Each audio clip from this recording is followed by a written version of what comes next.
Good morning. Welcome to this Unitarian Universalist Church, which includes our congregations in Birmingham, in Tuscaloosa, and all of our folks online. Whoever you are, whomever you love, wherever you are today, and wherever you are on your spiritual journey, you are welcome here. To all who are here this morning, welcome home.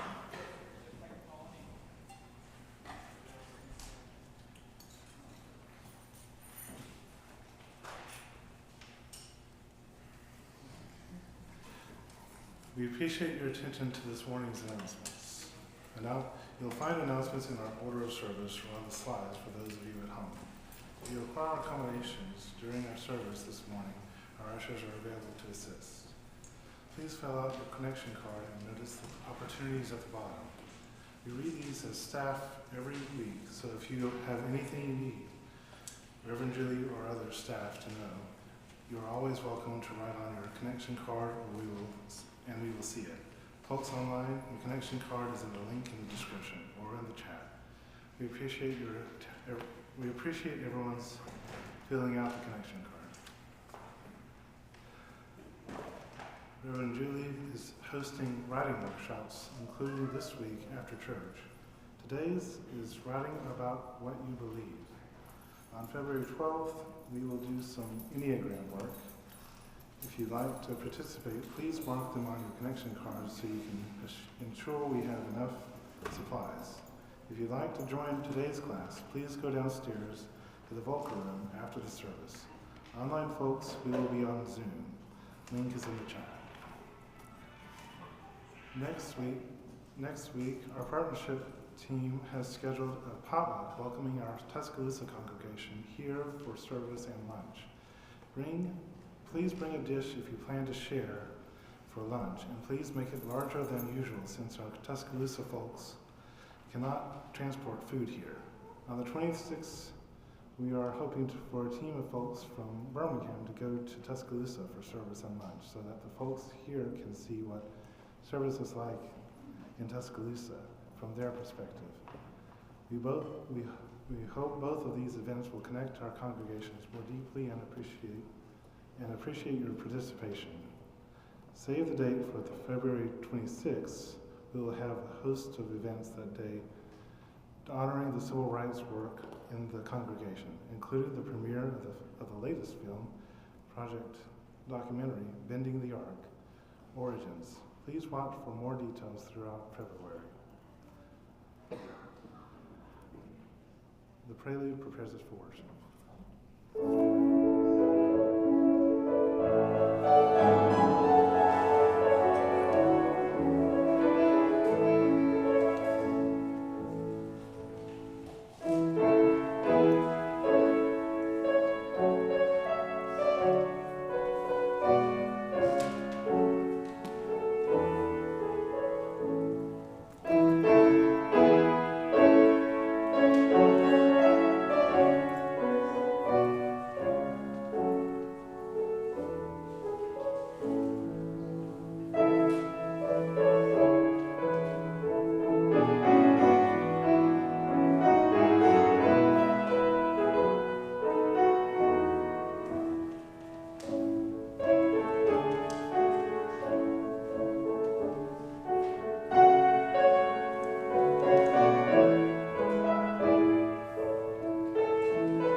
Please rise in body or spirit for the lighting of the chalice.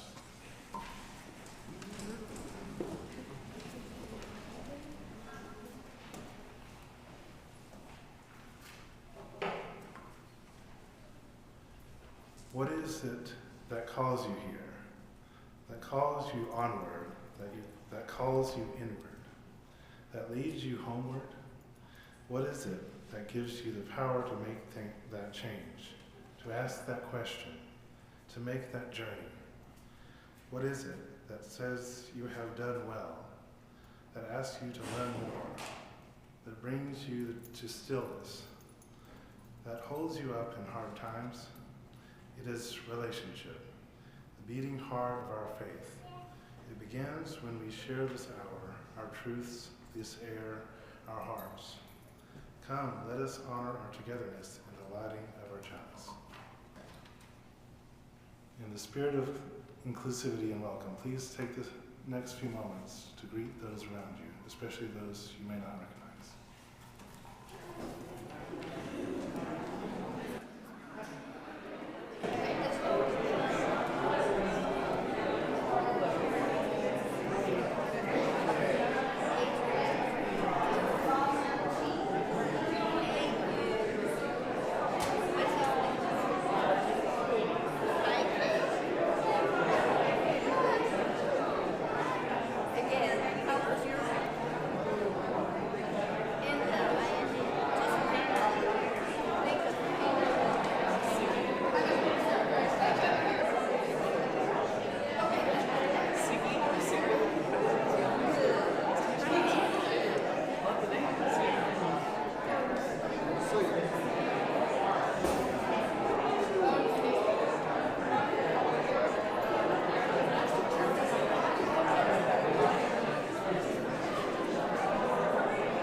Please be seated for the opening words.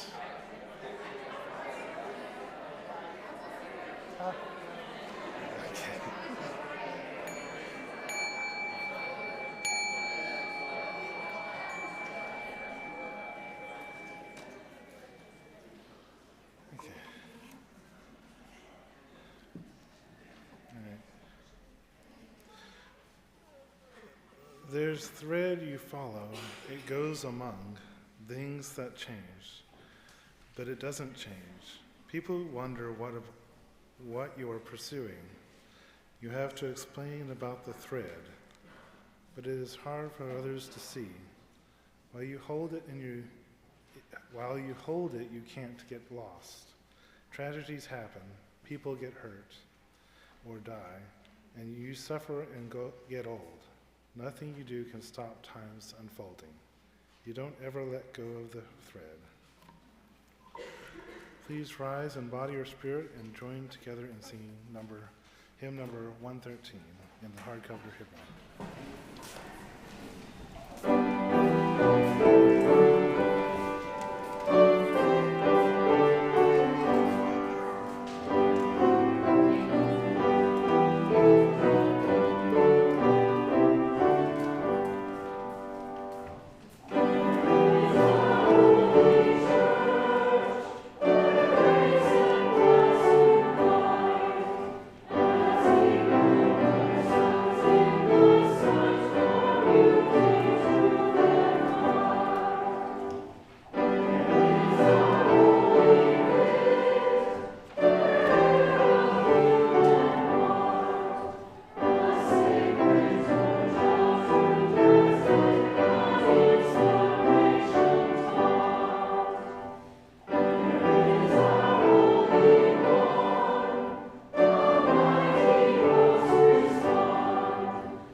Good morning. I'm Diane Tucker, a member of the board.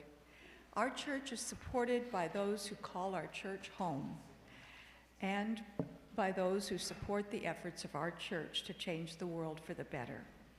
If this is your first time with us, please pass the plate. We're just very glad you're here. If you wish to join our church this morning, please come up during the offertory to sign the membership book. We share our cash plate every Sunday with organizations whose work reflects UU values to care for marginalized persons, advocate for real and systemic change, defend our environment, and promote justice and equity for all. Today's Share the Plate will be for Alabama Appleseed Center for Law and Justice. Alabama Appleseed is currently working to bring transparency and accountability to Alabama's state execution system, which has suffered from 2 botched executions in the last year. We wish to support them on this 5th Sunday Share the Plate to help them continue the good and pro bono work they offer to Alabama's incarcerated folks. We appreciate your donations, either by placing them in the plate, by mailing your donation to the church, or by using PayPal, Venmo, or Zelle. Our Venmo account is at UUCBHAM. Our Zelle account is office@uucbham.org. Please designate whether your offering is for UUCB or Alabama Appleseed. Thank you for your generous support of our church and our Share the Plate recipient. May we give in love and in hope.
now is that time in our community when we share what we carry with us this day, whether joy or sorrow.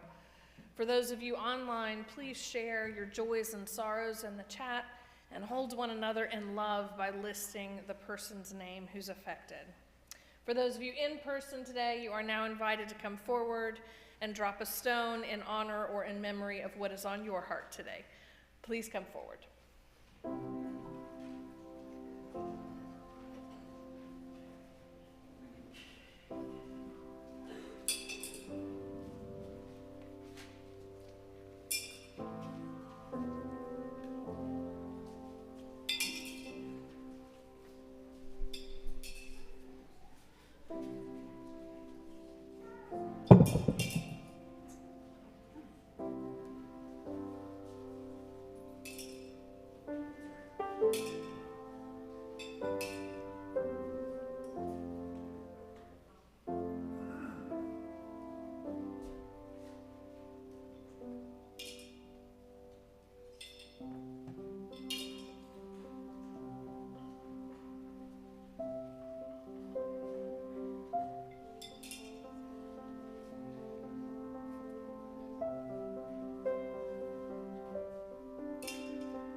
Today we celebrate with our dear friend Ann Bloomer, who had the gift of second love in life. Ann has moved to Tucson, Arizona to be with her college sweetheart after the loss of her husband Joe last year.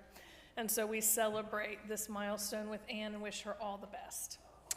We also lift up today Liz Roddy on the loss of her sister Eileen a couple weeks ago, and also just the amount of violence in the news this week. It has been a tough week for those of you following all that's going on, from the multiple mass shootings to all of the things happening in Memphis with Tyree, to Israel and Palestine back at it again. So we just lift up all of those instances of violence and unrest, and we hope and pray for peace in our world.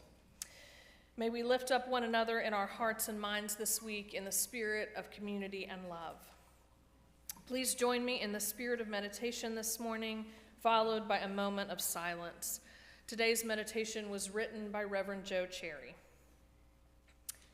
This is my prayer. Please let the center hold. The center is what holds our faith together. The strength of the center is what allows us to stretch farther into the future, to the unknown, the untried, the uncertain, the unnerving, the places where growth happens. Let the center be strong. And let the center of this living tradition move with the times. Let the center of our living tradition lead the times. May the strength of the center strengthen us as we seek, as we embody compassion, work for equity, demand justice for all. Let our center hold, strong as an old oak tree, flexible as the willow tree, life-giving as an orange tree, evergreen as a pine tree, and as beautiful as the almond tree in blossom. Let us take a moment of silence together.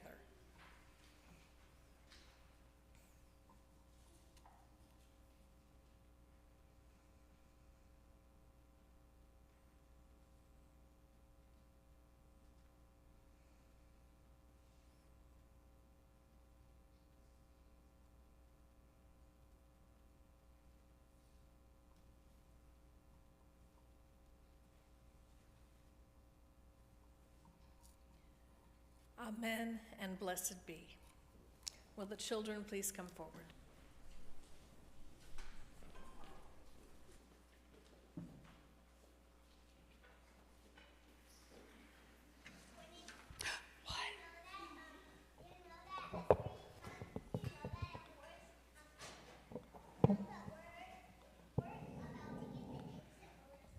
Oh my goodness. This sounds really like a good story, Ezio.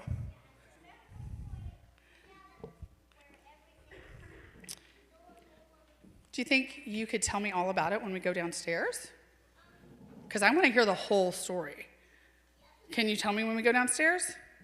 Awesome, thank you so much, because I can't wait to hear it. Good morning, friends. Good morning, Tuscaloosa. So, you all can be jealous because I'm going to hear Ezio's story. Maybe I'll share the details with you later. We'll see. We'll see what happens. Or maybe Ezio will tell you about it later. We'll see. So my voice is a little froggy this morning. I apologize. So bear with me as we read this fabulous story. Y'all ready? Okay. So this one starts out with a circle. So we begin with a circle on the ground drawn around our feet. So nobody is in the circle except for you, just around you. And you could keep that circle closed from everyone but yourself, but then it would be like a library with just one book on the shelf. Just one book on the whole shelf of the whole library. So let's draw our circle just a little bit bigger. And we're going to add in our family so that they can share. And now you can see what can happen in a circle full of care. It becomes a happier circle. Liza's in your circle and your family. That works out well. If our circle gets bigger, we'll have all these. I'm gonna give you a little spoiler. Our circle's gonna get bigger than that. Oh my goodness, bigger than that. So, as more loved ones come to stay, and wouldn't it be even better if all of your friends came into your circle to play? So, as you stretch and draw your circle a little bigger than it's ever been before, and now we let a few more people in so that they know that they're welcome to come in.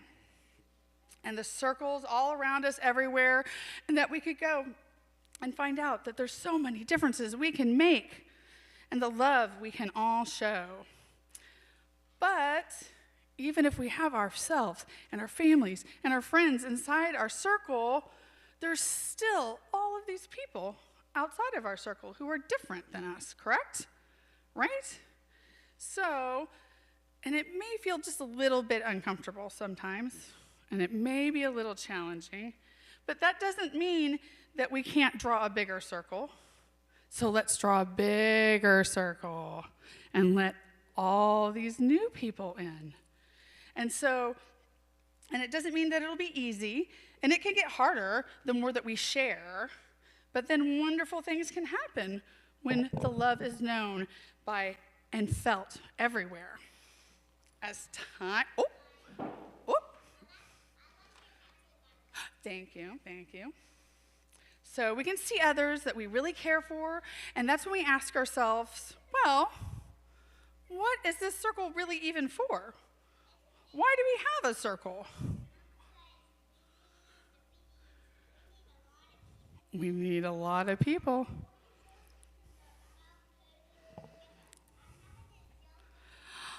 This sounds like this is part of the story you're going to tell me downstairs.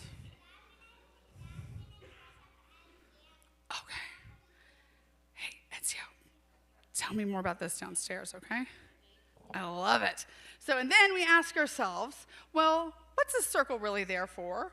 So let's create a bigger circle all around us for the rest of our days that carries out in ripples in a million different little ways in all the circles around us everywhere.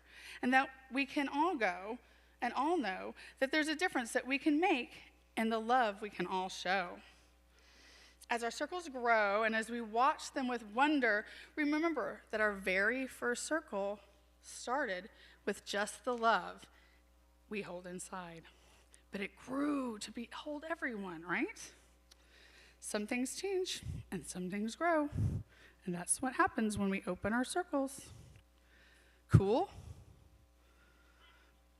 Little circles and then big circles. See, our circle became bigger. The end. Bigger circles. Like, I digress. So, are y'all ready to do some singing? So we're going to sing our song twice, but first we're going to sing it staying right here, all together, and then the grown-ups are going to sing it, and we're going to go downstairs. Cool? Awesome. Thank you.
did you find your way into one of our Unitarian Universalist congregations for the first time?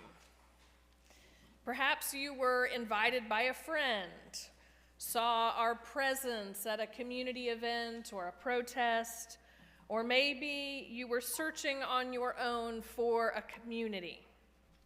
Maybe you were invited here for some event. People don't accidentally find themselves in a Unitarian Universalist congregation.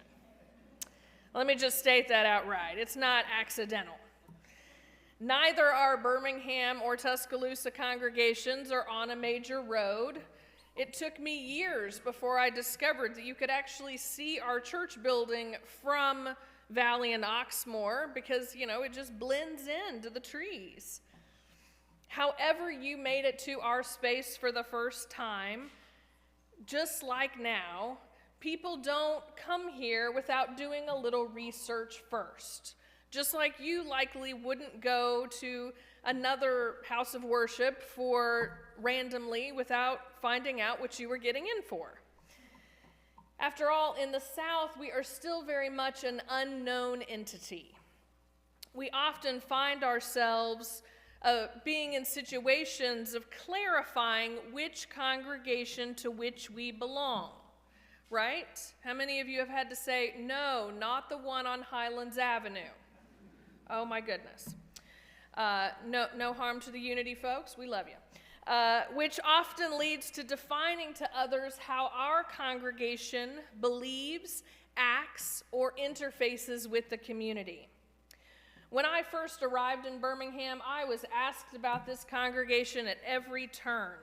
After all, it was an essential part of my introduction when I was asked where I worked, or the dreaded question, where I attended church.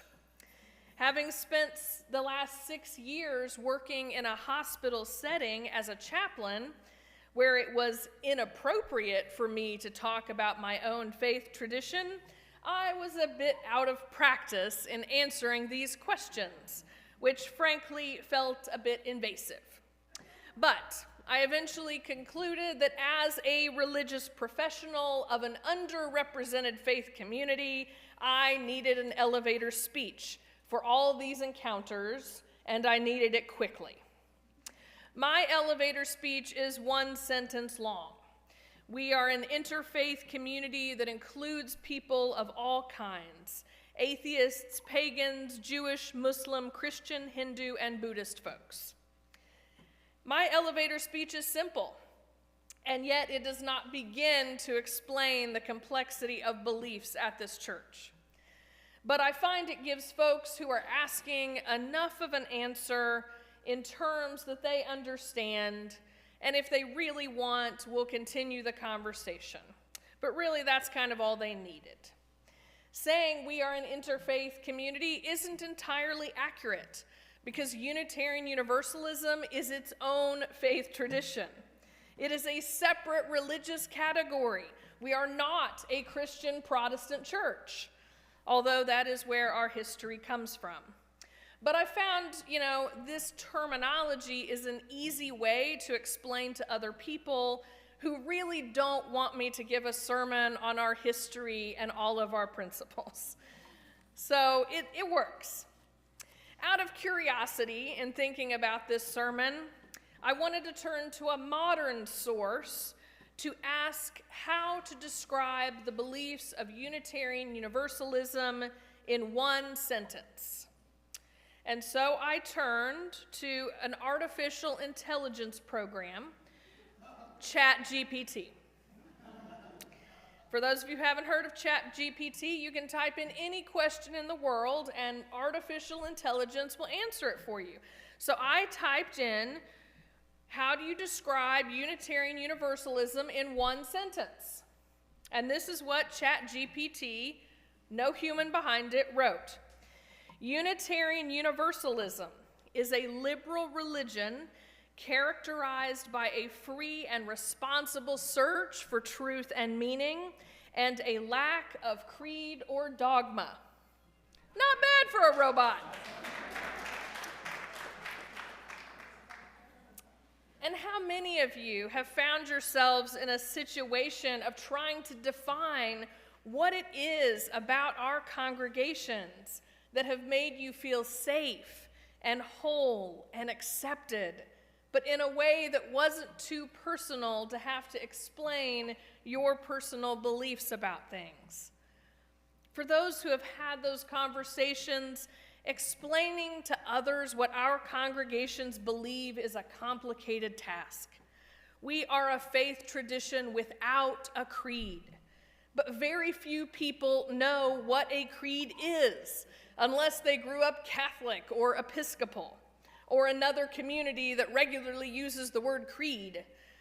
A creed is a statement of beliefs that explains one's actions and is usually closely tied to a dogma, which is defined as a set of principles that is usually set down by an authority figure. We have neither a creed nor a dogma. We are a people of covenant. A covenant is different from a creed. A covenant specifies the nature and purposes and actions in our relationships to one another, our relationships between our congregations and our denomination. But it does not touch on the individual religious beliefs held by each person. Our congregations often publish our covenants in our orders of service, and here in Birmingham, it is on the front cover of your order of service. We are a non-creedal covenantal faith, which means that we don't have a creed to which everyone must adhere. Do y'all got that? We do not have a creed. Want to make sure you understand. And yet, when someone asks you to tell me a little bit more about Unitarian Universalism, what do you point them to? Anyone? The 7 principles, right? Sometimes we point them toward the 6 sources which inform the 7 principles. That is also on the back of your order of service. But we want people to know how and why it is that we come together, those things that bring us together. And for many of our friends and colleagues, they read the 7 principles and there's an aha moment of, I believe that too, leading many people in our tradition to wonder whether the 7 principles have become a de facto creed within our tradition. Throughout our Unitarian and Universalist histories, we have shown that organized religion can and should evolve over time. You see this beautiful little insert that Kim created. Our folks in Tuscaloosa have it as well.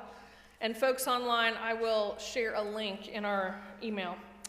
But the very first page of it is a statement from 1887 that is a creed of the Unitarian Church, back to 1887, okay?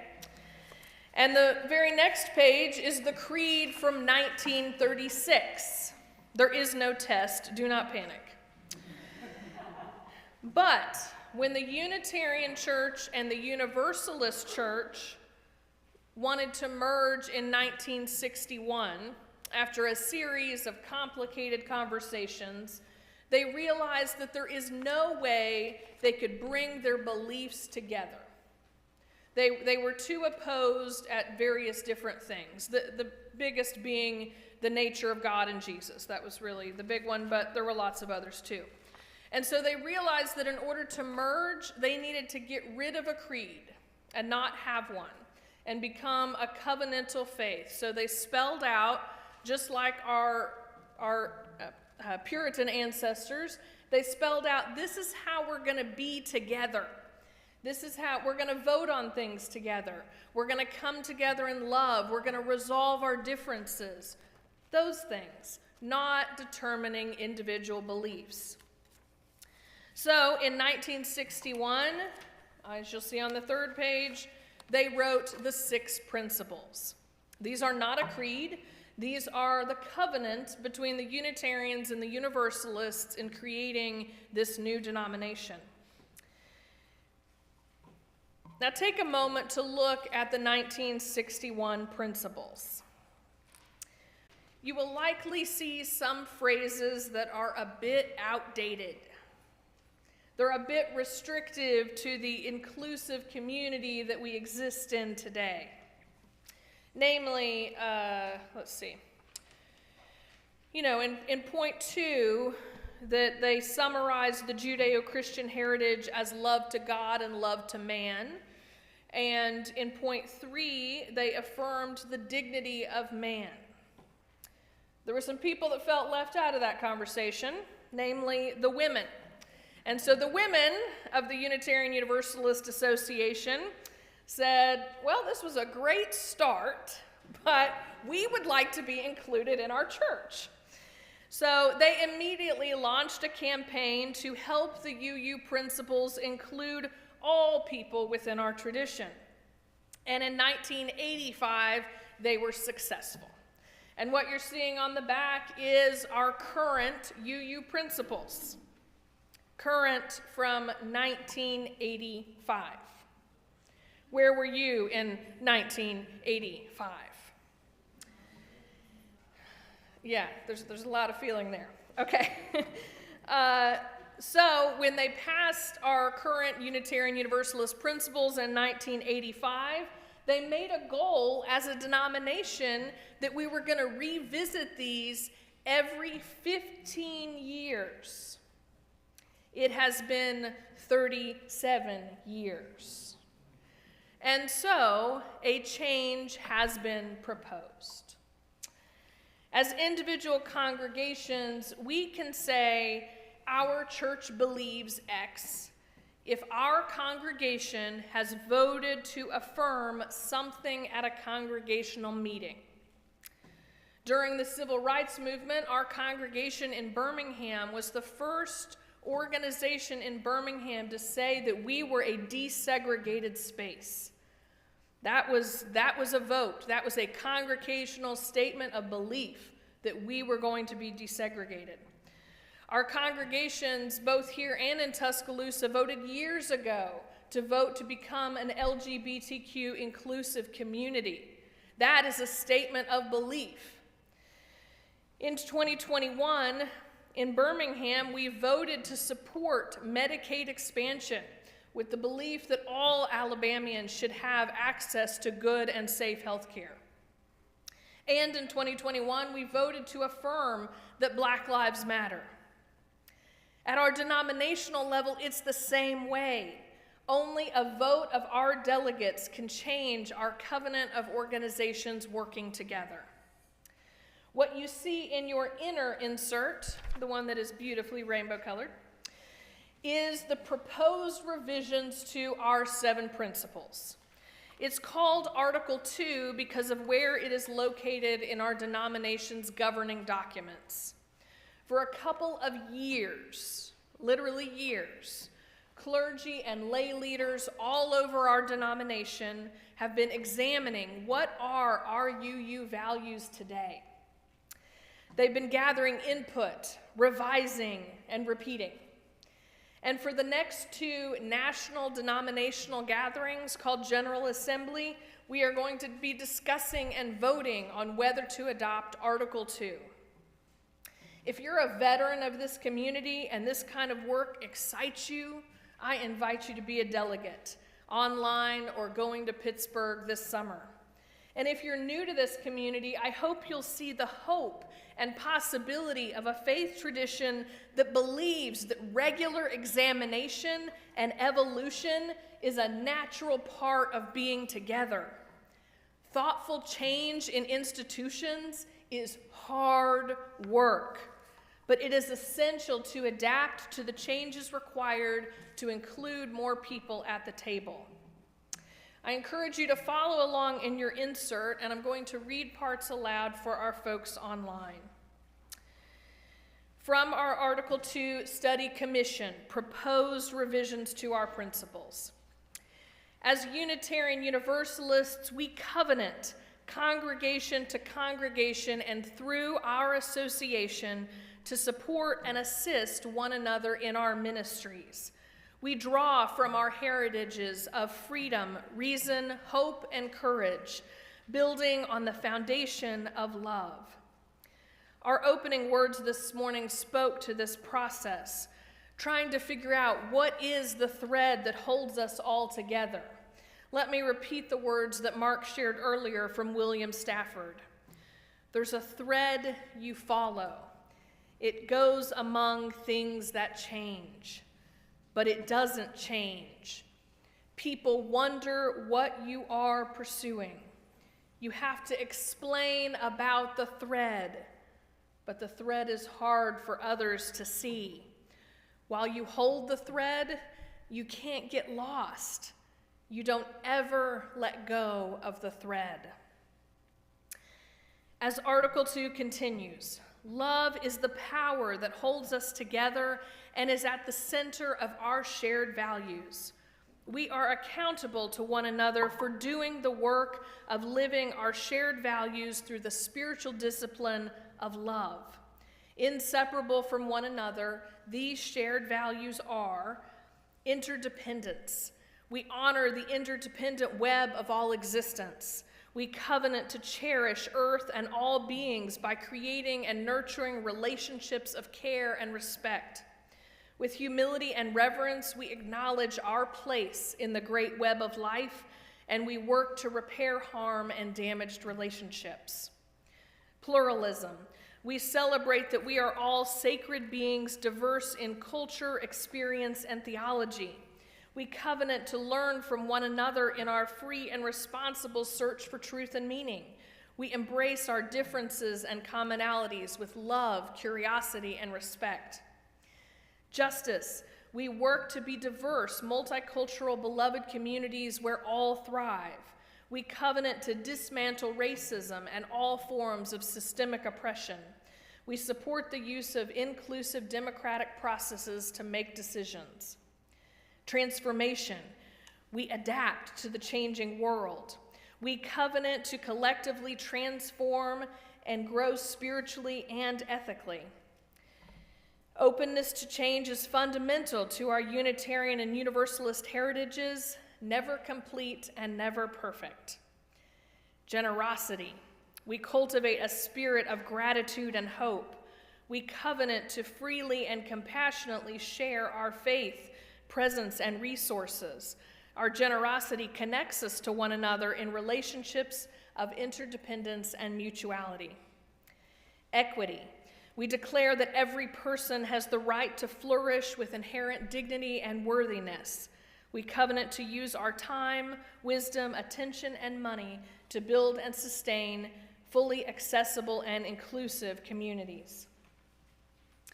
Thank you for allowing me to read that out loud. I want to be sure that everyone hears and processes and has a moment with those important words.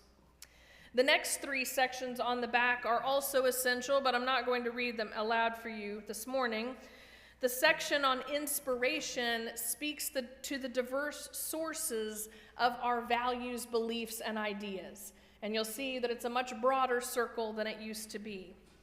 The section on inclusion speaks to the ways that we can be more inclusive in our congregations, especially of folks with marginalized identities. And the portion on freedom of belief is a reminder that none of this, the entirety of Article 2, infringes on the role of your individual conscience within our congregations. These statements seek to explain that we will aim to affirm and promote as a denomination and as congregations working together. Some of you may be really excited about these proposed revisions, and others of you may feel very strongly that the principles were just fine the way they were.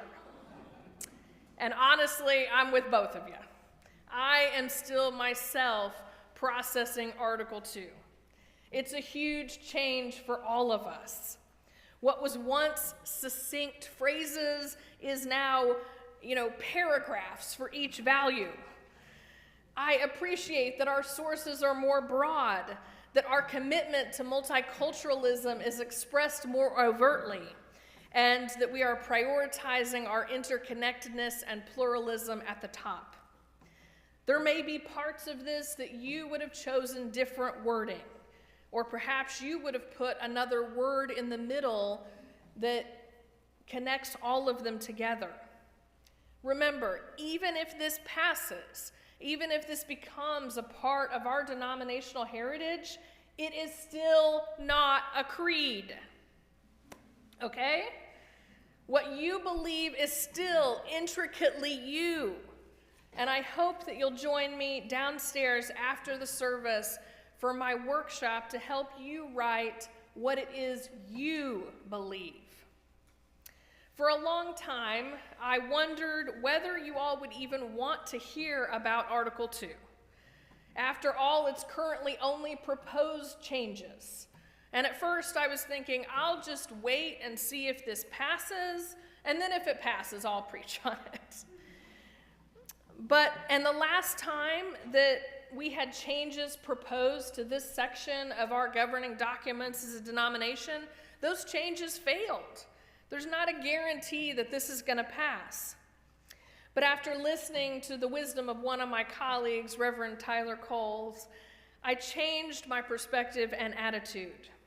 I realized that my obligation was not to figure this out for you. My obligation was to present it to you and to let your wisdom, the wisdom each of you hold, figure this out for yourself and guide how you will respond. I hope that you will sit with these words and determine your next steps. Maybe you'd like to learn more. Maybe you'd like to have an adult enrichment workshop about this. Maybe you'd like to be a delegate to General Assembly and be a part of those historical conversations and be one of our voters. We have 5 here in Birmingham and a couple in Tuscaloosa. We need folks to be able to do that. And maybe you just want to watch and see. Maybe it's not that big of a deal to you and you just want to kind of roll with the flow. All of these and others are completely valid responses. Whether through this Article 2 process or our individual writing workshop this afternoon, I hope you'll take time to figure out what it is that you as an individual believe, and periodically come back to your beliefs to evaluate whether your beliefs have changed. We are a tradition that honors lifelong learning, evolution, and the process that we are all learning from each other. Change and growth are constants in our world, and we all benefit from reflecting on our own evolution in thought. May we keep our hearts receptive to change and evolution, and remember that we too are always changing and learning. Amen.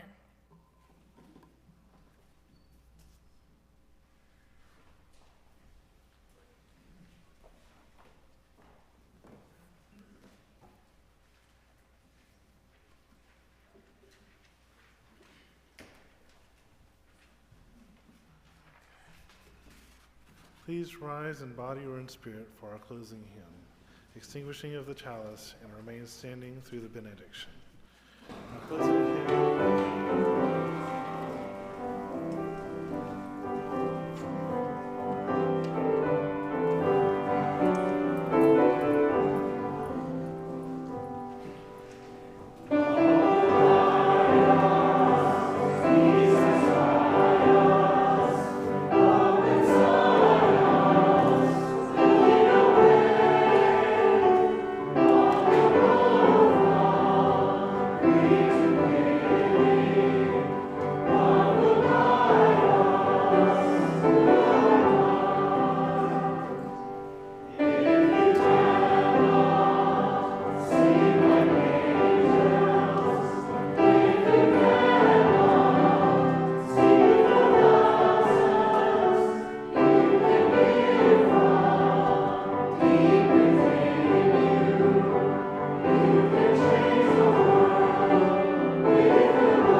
If you're who you were, and if the person next to you is who he or she was, if none of us has changed since the day we came in here, we have failed.